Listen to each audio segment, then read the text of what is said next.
have the benefit of being joined by Tanvi Bhatt. Tanvi Bhatt, as an introduction, is a leading personal brand strategist. She is also the founder of Panache, India's premier personal branding company. Tanvi empowers leaders to become thought leaders and thought leaders to become icons of today. Tanvi, can I have you on stage, please? I would just like to add, Tanvi, I heard you speaking at the CII National Conference, and it was extremely engaging to understand the exclusive value, and we look forward to your session here. Thank you so much. Thank you so much. Good afternoon, everyone.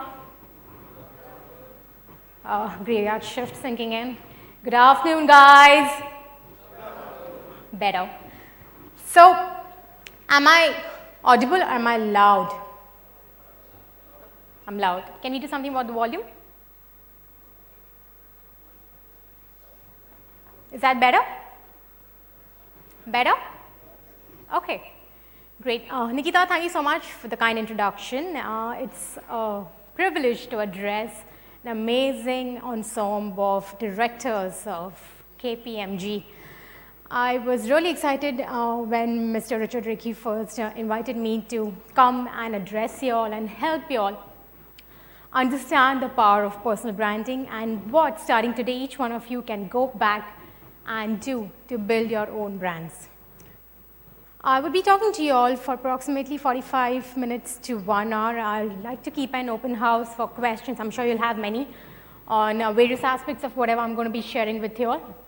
So moving straight on, according to you all, okay, and I want you all to raise hands and answer. It's going to be an interactive session, okay? According to you all, what is a brand? Period.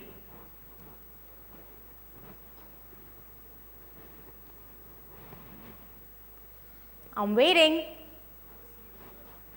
Can't hear you all. Perceived image, all right. Identity, did somebody say identity? Okay.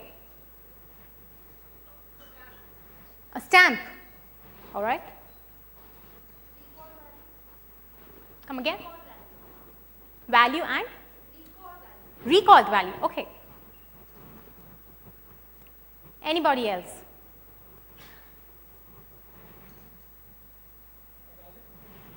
A value proposition.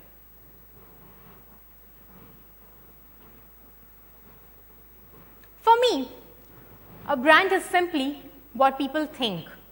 What people think on the basis of expectations, relationships, memories, stories that have experienced with you as a person, as a product, as a service, as an event, as a place, as an organization. It could be anything. What gets branded is a complete amalgamation of all these multiple dimensions coming together. That is what a brand is. It does not necessarily have to be an organization. It does not necessarily have to be a product or a service. And this is where the world is moving today. When we think about organizations, there are things which come to our mind. There are things we feel in our heart. I'm going to do a quick fun activity with you all right now before we move ahead and actually discuss about personal branding. I want you all to tell me the first thoughts or feelings which come in your hearts or minds when I take you all through a couple of slides. The first one.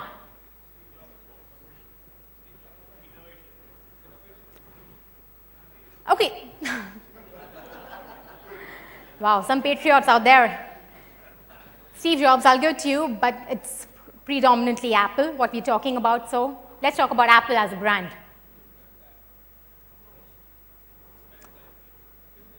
Expensive. I give it to you. Innovation, technology, passion, that's my favorite. What else? Quality. Niche and groundbreaking. Somebody said groundbreaking. Market leader. How does Apple make you feel as a brand? Think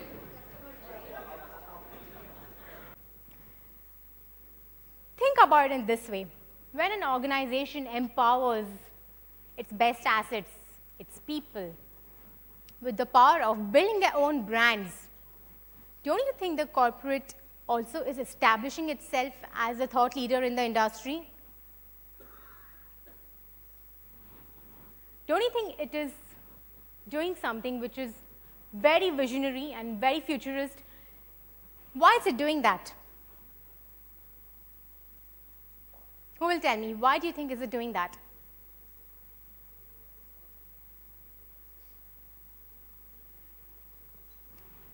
What does the organization get in the long run? Can't hear you all. Work? What work? Credibility, recognition. Don't you think it's boosting its own brand equity?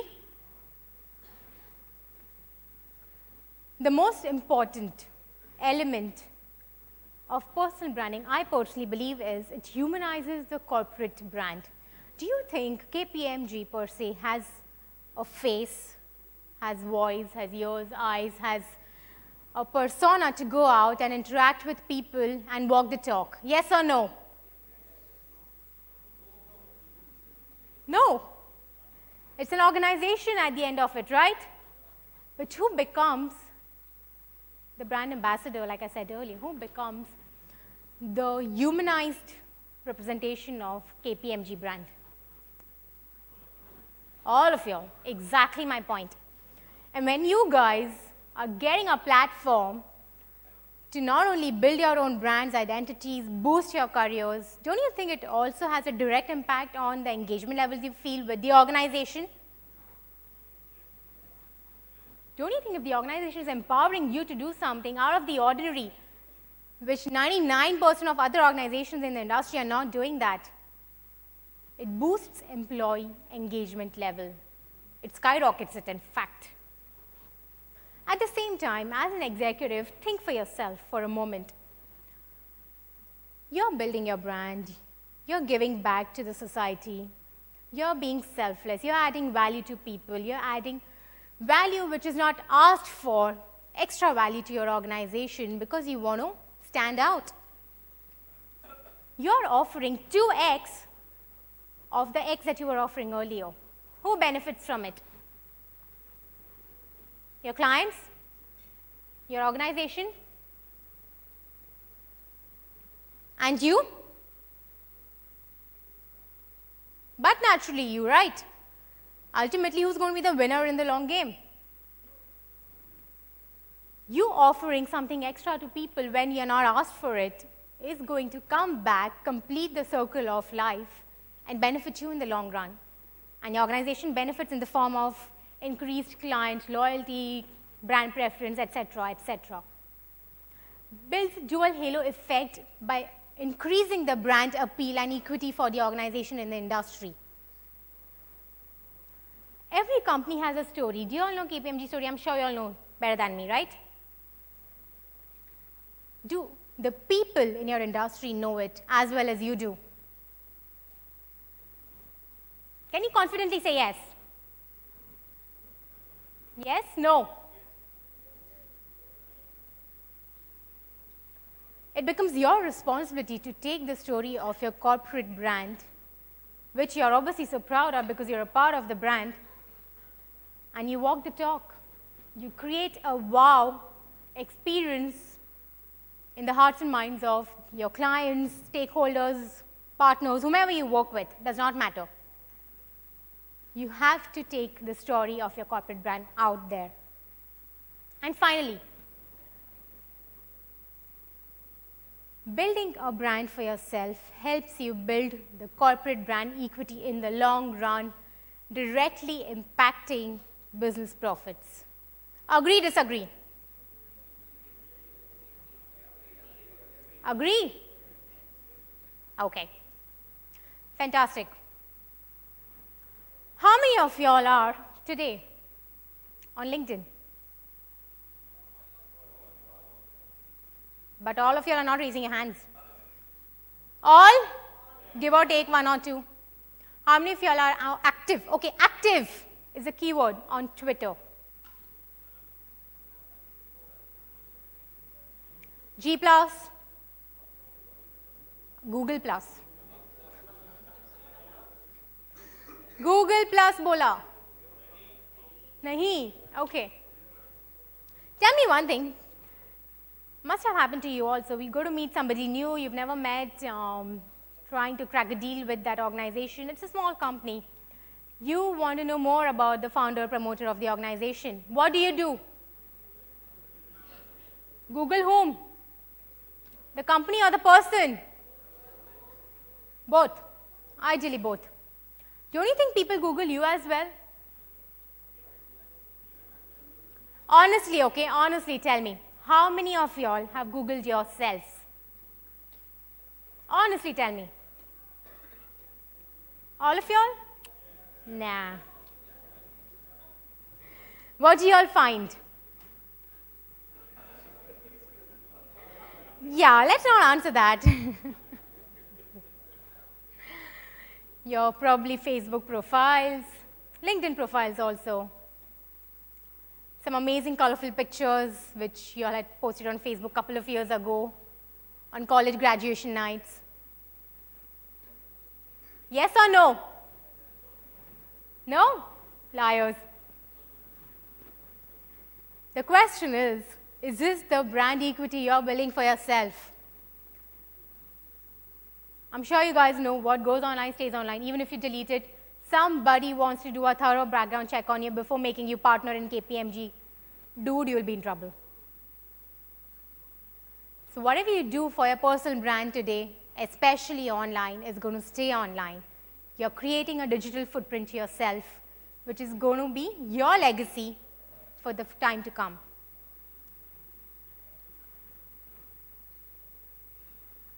Moving ahead. Once you know the answer, okay, the unique answer rather, to the 4 W's, I want you to remember that every time you think about actively and consciously working and building your brand, you must remember that the clarity of what you do, whom you do it for, has to be crystal clear in your own minds. If that is not clear in your own minds, people will not know what you stand for, what is the authentic value you deliver to the organization. Do we want ambiguity about your role play? No? So imagine, clarity is the most important C of building a brand. Consistently delivering on the promise that you are making is the next step. Constantly being available 24/7 to your target audience, being visible, being accessible, being approachable is the next C. So when they need something, without they realizing their need, you are there telling them, this is what I can offer to you. This is the promise which I bring into the table. And finally, only when you religiously maintain your clarity, consistency, and constancy in your brand promise, you will be able to scale the ladder towards the 4th C of your brand equity, which is credibility. How are you different from millions of other tax professionals, for example, in the country? Who's going to answer that for me? Any tax professional sitting out there can volunteer and answer this for me.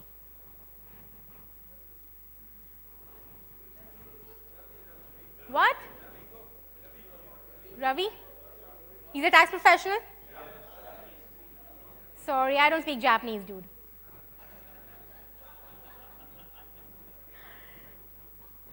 The distinction which your personal brand makes amidst everybody else who's on the same page, on the same plane of their careers with you, is the way you position your values, passions, skill sets, strengths, goals, aspirations, and your direction. Where exactly are you headed in your life? That's the power of positioning in your personal brand. Once you know how to position yourself to create the right impacting the industry, to dominate a particular niche that you want to dominate, that you want to say that nobody is better than me in this particular domain, you need to share your story with the world. A story which not only takes them through the beautiful journey that you've had, the body of work that you've done, but a story that they can identify with, a story that they can inspire themselves with, and a story which makes them want to reach out to you and want to work with you, more importantly. That's the goal, right? Getting more business for KPMG. 5 very, very simple ways to build a compelling brand use story. Number 1, state your brand. Use the 4 Ws to discover your brand promise. Open with your brand statement. It can be as unique, as exciting, as innovative as you can possibly think of it. Move it ahead. Make yourself completely irresistible. How would you do that? Making your brand completely irresistible.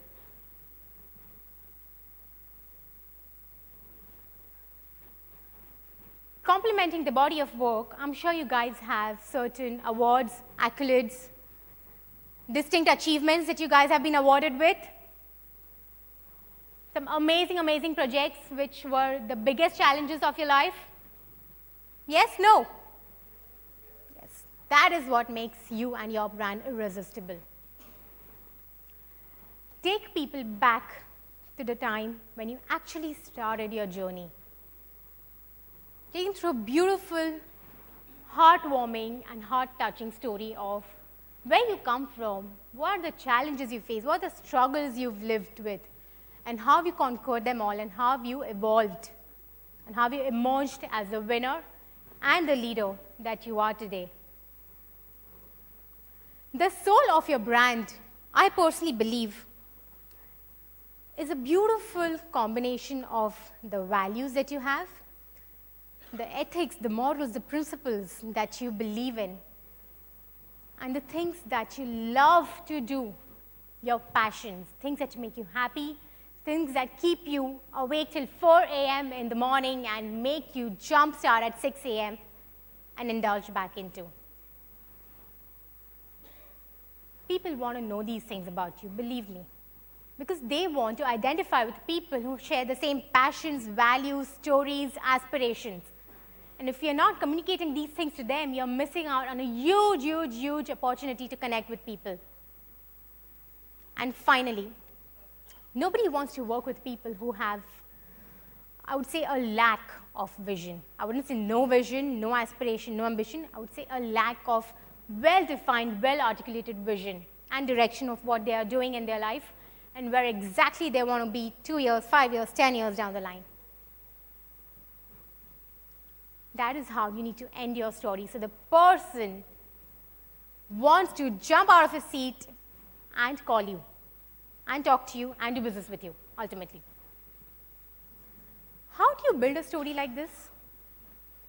And where do you use a story like this, more importantly?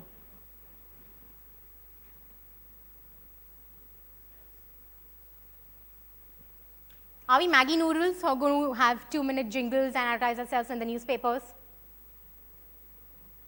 Are we? So I've told you I'll have to make an amazing, amazing brand story for yourself. What are you going to do with it now?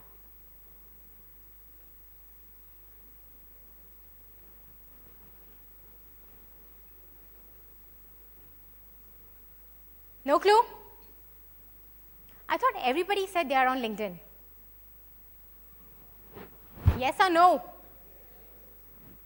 Do you all have a section called brand summary? Which I'm sure is blank in most of the cases right now. Yes or no? Use it. Populate the brand summary with a beautiful snapshot of your brand story. Highlight it in your various social media profiles. Put it on your resumes, cover letters. Don't put it in your email communications with your clients.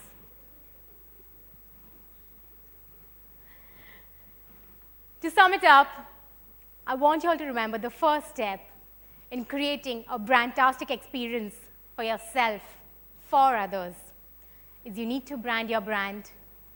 You need to talk your brand, which is you need to communicate your brand promise to others.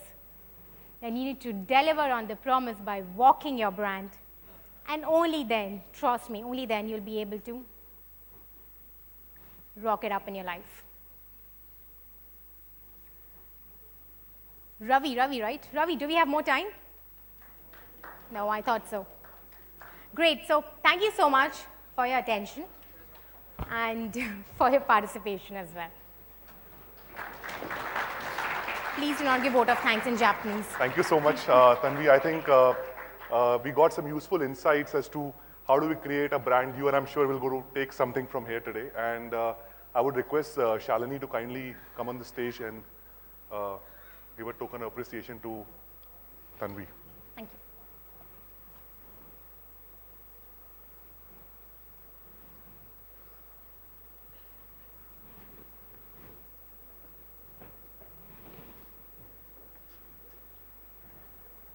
Thank you, Tanvi. Thank you so much. Pleasure having you here with Thank you us. so much, Shalini.